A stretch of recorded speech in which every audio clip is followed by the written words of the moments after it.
आप कहते हैं कि आपके प्रधानमंत्री जी सबका साथ और सबका विकास में विश्वास करते हैं।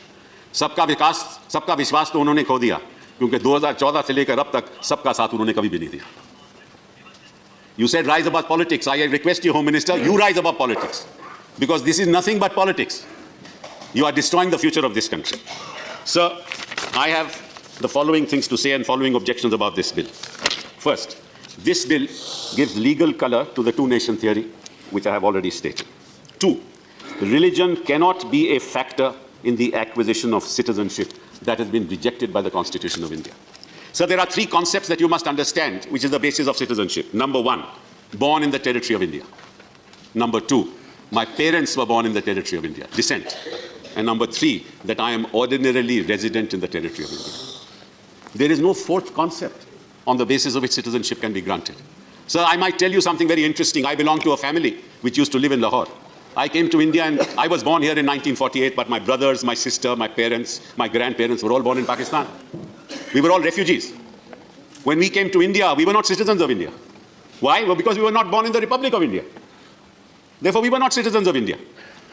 But there was a provision in the Constitution which said that if you are born in an India of 1935, undivided India, then you shall be a citizen of India. But that was not the only thing.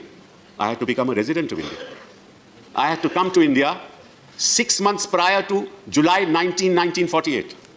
And if I came to India 6 months prior to that, I would have been a citizen of India. So residence, ordinary resident, bona fide residence is an essential element for being a citizen. For those who came after the 19th of July 1948, they had to file an application before an appropriate authority.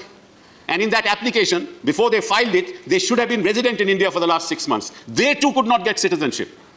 So that's the basis and the foundation of citizenship. That's why Mr. Chidambaram asked, who has advised you to do all this? Who has advised you? Who has given you that opinion from the Law Ministry and the Attorney General? None. Let me tell you something else now, sir. Under Article 11, there is a provision which says that through another act, through a law made by Parliament, somebody can acquire citizenship or terminate citizenship. That is the Citizenship Act. Now, so the Citizenship Act, some very interesting provisions. Let me just tell you just a couple of them. The Citizenship Act says that if you are born in the territory of India from January 26, 1950 to July 1, 1987, you shall be a citizen of India.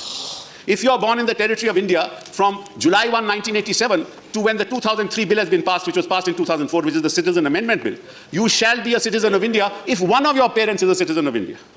And if you are born after 2004, you shall be a citizen of India if one of your parents is a citizen of India and the other is not an illegal migrant. That is the condition of the Citizenship Act. If one of the spouses is an illegal migrant, you can't be a citizen of India. Now, sir, what amendment have you brought? Just think about it. What does your amendment say? Let me just tell you what it says. I'm sure you've read it. Provided that you are making an amendment to 2(1)(b). You say, provided that any person belonging to Hindu, Sikh, Buddhist, Jain, Parsi or Christian community from Afghanistan, Bangladesh or Pakistan, who entered into India on or before 31st day of December 2014, and who has been exempted by the central government by or under Clause C of subsection 2 of Section 3 of the Passport Entry into India Act 1920, or from the application of the provisions of the Foreigners Act 1946, or any rule or order made thereunder, shall be treated as an illegal migrant, shall not be treated as an illegal migrant for the purposes of this Act. Now, please tell me, the Foreigners Act deals with people who are declared to be foreigners. The Passport Entry into Act deals with people who have entered into India without a valid document. And now in your objects and reasons you have said that these are all people who have been persecuted. Where is the provision for persecution in the Act? There is no provision for persecution. There is no provision for persecution. If a man came from Bangladesh or from Pakistan into India in 1972 and he has been an illegal migrant after 1972 till date, how will you say that he has been persecuted? Unless he says that he was persecuted. Amongst all the people who have come to India without any legal documentation, has anybody said that they have been persecuted? Do we have a law here which says that you apply and say that you are persecuted and you shall be granted citizenship? It's very interesting, Mr. Nadda in the course of his speech mentioned Dr. Manmohan Singh and what he said, but he didn't mention what Advani said. I wish he had.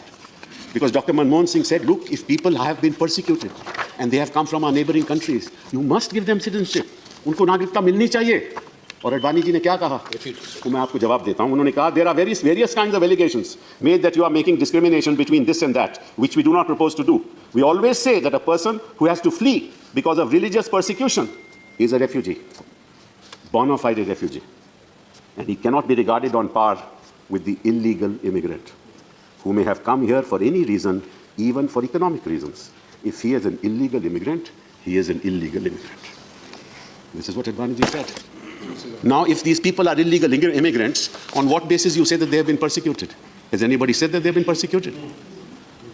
There are also other illegal immigrants, I won't name the religion they belong to, who have also come, who are also illegal immigrants. So how do you discriminate between one illegal immigrant and another illegal immigrant? And how do you say, आप कैसे कह सकते हो कि ये लोग तो persecute हुए थे, आपको कैसे मालूम कि वो persecute हुए थे? मैं उदाहरण देता हूँ, एक शख्स यहाँ 1972 में आया, 1972 में आया, उसके 2-3 बच्चे हैं, उसकी मृत्यु हो गई, आज वो है नहीं, उसके बच्चे कहते हैं मुझे सिटीजनशिप दो, आप कैसे दोगे?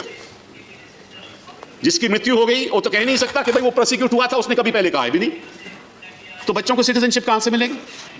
किस आधार पे दोगे आप? वो मापदंड क्या है?